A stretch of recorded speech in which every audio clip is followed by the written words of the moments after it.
হিসেবে ব্যবহার হয়ে আসছে। এটি শুধুমাত্র আমাদের দেশে নয়, বিশ্বের প্রতিটি দেশেই রসুনকে আয়ুর্বেদিক ঔষধ হিসেবে খাবারে প্রয়োগ করা হয়। তরকারি এবং খাবারকে তো আরো সুস্বাদু করতে সাহায্য করে রসুন, কিন্তু রান্নার কাজে ব্যবহৃত রসুন 90% তার কার্যক্ষমতা হারিয়ে ফেলে, যার কারণে এর সম্পূর্ণ কার্যকারিতা আমরা পাই না। রসুনের যে কার্যকারিতা তা আপনি যদি সম্পূর্ণ বা পূর্ণ মাত্রায় পেতে চান, তাহলে আমাদের শরীরে তখনই গ্রহণ করবে যখন কাঁচা অবস্থায় ঔষধ হিসেবে সেবন করতে পারবো। রসুনে অ্যান্টিব্যাকটেরিয়াল, অ্যান্টিফাঙ্গাল, অ্যান্টিঅক্সিডেন্ট পাওয়া যায়। এছাড়া রসুনের আছে selenium, iron, vitamin A, vitamin B এবং এলেনের মতো পৌষ্টিক উপাদান। আজকে আপনাদেরকে রসুনের 10টি উপকারিতার কথা বলবো, যেটা আমাদের স্বাস্থ্যের জন্য খুবই গুরুত্বপূর্ণ। আমরা সবসময় চেষ্টা করব আমাদের প্রকৃতিতে যেসব উপাদান পাওয়া যায় সেগুলোকে ব্যবহার করার জন্য, যাতে আমাদের এই শরীরটাকে আরো ফিট রাখা যায় এবং সুস্থ।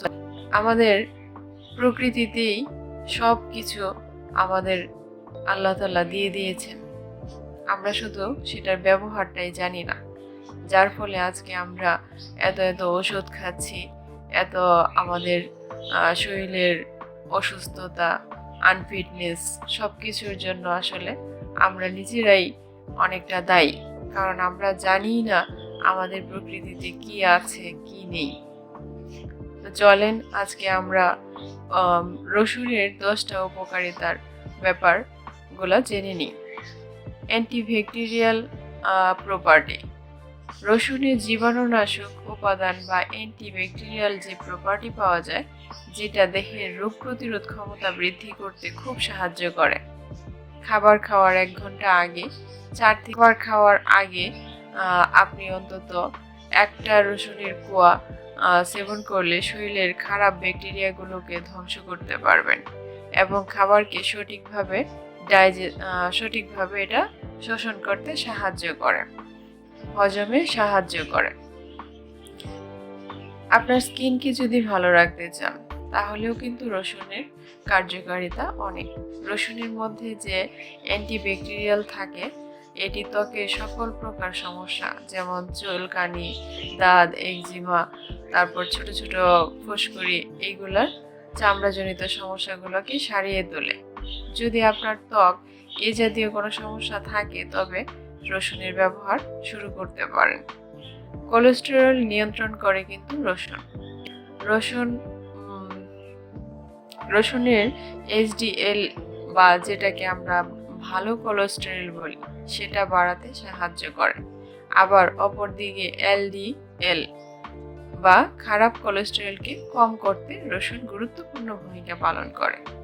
ব্লাড প্রেশার আপনি যদি স্বাভাবিক রাখতে চান, তাহলে রসুন ব্যবহার করতে পারেন। শরীরে ব্লাড প্রেশারকে নিয়ন্ত্রণ করতে রসুন খুবই কার্যকর। এছাড়া রসুন হার্টকেও স্ট্রং করে এবং ব্লাড সার্কুলেশন খুব ভালোভাবে নিয়ন্ত্রণ করে। তবে ব্লাড প্রেশার রোগীদের একটি বিষয় খেয়াল রাখতে হবে, রসুন রক্তকে পাতলা রাখতে ব্যবহার করা হয়। যদি আপনি কোনো প্রকার ব্লাড থিনিং মেডিসিন ব্যবহার করেন, যেমন অ্যাসপিরিন, তাহলে রসুন সেবন থেকে আপনার বিরত থাকতে হবে। সর্দি কাশি দূর করতে রসুনের ব্যবহার। ঠান্ডা লাগার রোগ যেমন সর্দি কাশি দূর করতে রসুন একটি মহা ঔষধি হিসেবে কাজ করে। প্রাচীন কাল থেকে এর ব্যবহার চলে আসছে, যা বর্তমানেও রয়েছে। তবে ঠান্ডা লাগা সমস্যা দূর করা সরাসরি রসুন সেবনের করা উচিত নয়, কারণ রসুনের মধ্যে যে রস থাকে তা গলার মধ্যে প্রবেশের ফলে কাশি বেশি হতে থাকে, যার ফলে জ্বর কাশি বেশি হতে পারে। রসুনকে অল্প তেলে ভালো করে ভেজে নিয়ে এই ভাজা রসুনের টা খেয়ে নেওয়া এবং এর যে তেলটা সেটা আপনি আপনার গলায়, নাকে এবং বুকের মধ্যে দিতে পারেন, যেটা আপনার ঠান্ডা দূর করতে সাহায্য করবে এবং দীর্ঘদিন ধরে জমে থাকা সর্দি ও ঠান্ডা লাগা অনেকাংশেই কমিয়ে দিবে। ওজন কমাতে রসুনের ব্যবহার। অনেকেই চায় শরীরের যে অবাঞ্ছিত চর্বি আছে সেগুলা একটু কমানোর জন্য এবং শরীরের বাড়তি ওজন কমাতে তাদের জন্য রসুন একটি কার্যকরী। পেটে যদি আপনি রসুন খান তাহলে ধীরে ধীরে লিভারের যে কার্যক্ষমতা তা সঠিকভাবে কাজ করে এবং শরীরে ফ্যাট জমা হতে দেয় না, যার ফলে শরীরের ওজন কমাতে সহায়তা করে। ব্যথা বা কোনো ধরনের ব্যথা দূরীকরণে রসুনের প্রয়োগ। রসুন এটি শরীরের আর্থ্রাইটিস এর ক্ষেত্রে, যেমন দেহের কোনো অংশে ব্যথা হওয়া, লাল হয়ে যাওয়া, ফুলে ওঠা, হাঁটুর ব্যথা, আঙুলে টাটিয়ে যাওয়া প্রভৃতি ক্ষেত্রে রসুন কাজ করে। এটি কেবল খাওয়ার জন্য ব্যবহার করা যাবে তা নয়, রসুনের তৈল গরম করে ওই স্থানে মেসেজ হিসেবে ব্যবহার করা যায়। দাঁতের ব্যথা দূর করতে রসুনের ব্যবহার। রসুনের একটি খোসা নিয়ে ভালো করে পিষে দাঁতের গোড়ায় লাগিয়ে রাখলে ব্যথা কমবে। মধু ও রসুনের উপকারিতা। কেউ কেউ এমন আছেন যাদের কাঁচা রসুন খাওয়ার ফলে পেট জ্বালা হতে থাকে। এরকম হলে কাঁচা রসুন সেবন না করাই ভালো। 200 গ্রাম রসুন নিয়ে ছোট ছোট করে কেটে নিয়ে 100 গ্রাম মধু মিশিয়ে একটি কাচের পাত্রে রেখে দিন। আর প্রতিদিন সকালে এই কাঁচা রসুন ও মধু মিশ্রণটি আপনি চিবিয়ে খেতে পারেন। এই রসুন আর মধু খালি পেটে 1 সপ্তাহ খেলে আপনি এর উপকারিতা নিজে থেকেই বুঝতে পারবেন। কাঁচা রসুন খাওয়ার সঠিক সময় ও নিয়ম। এখন আমরা রসুন কিভাবে খেতে হয় সে সম্পর্কে একটু জেনে নেব। সাধারণত ভালো ফল পেতে হলে সকালে খালি পেটে রসুন খাওয়া দরকার। তবে সবার শরীরের প্রকৃতি একরকম নয়, তাই আপনি রসুন কী কারণে খাচ্ছেন তার উপরেও রসুন খাওয়ার সময় ও নিয়ম নির্ভর করে।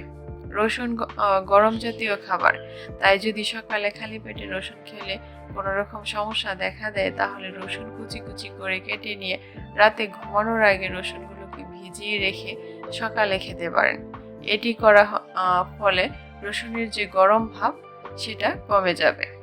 যদি রাতে রসুন খাওয়ার প্রয়োজন পড়ে তাহলে সরাসরি কাঁচা রসুন না খেয়ে 2টি খোসা নিয়ে ঘিয়ের সাথে মিশিয়ে ভালো করে রসুনগুলোকে ভেজে এটাও খেতে পারেন। এতে রসুনের যে গন্ধ তা কম হবে এবং এটি ঔষধের মতো কাজ করবে। ঠান্ডাকালে যদি ঠান্ডার সময় আপনি যদি 1 কোয়া রসুন খেয়ে শুয়ে পড়েন তাহলে ঠান্ডা কম অনুভূত হবে। সারাদিনে কতগুলো রসুন খাওয়া দরকার? একদিনে 2 থেকে 3টির বেশি রসুনের কলি খাওয়া উচিত নয়। রসুন বেশি খেলে শরীরের জন্য ক্ষতিকর হতে পারে। কিছু কিছু মানুষ মনে করেন রসুন একটি গরম জাতীয় খাবারে, তাই এটি গরমকালে খাওয়া ঠিক নয়। তবে এটি গরম এবং শীতকাল 2 সময়ই খাওয়া যাবে।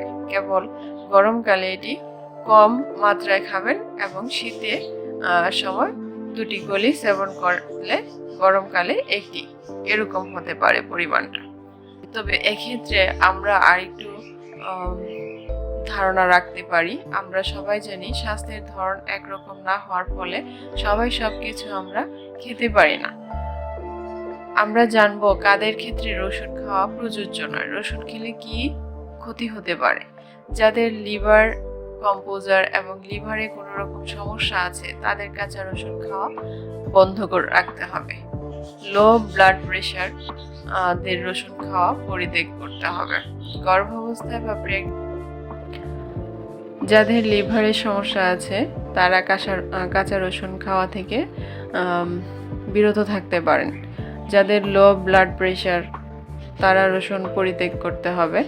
গর্ভাবস্থায় বা প্রেগনেন্ট মহিলাদের কাঁচা রসুন খাওয়া থেকে বিরত থাকতে হবে। আজকে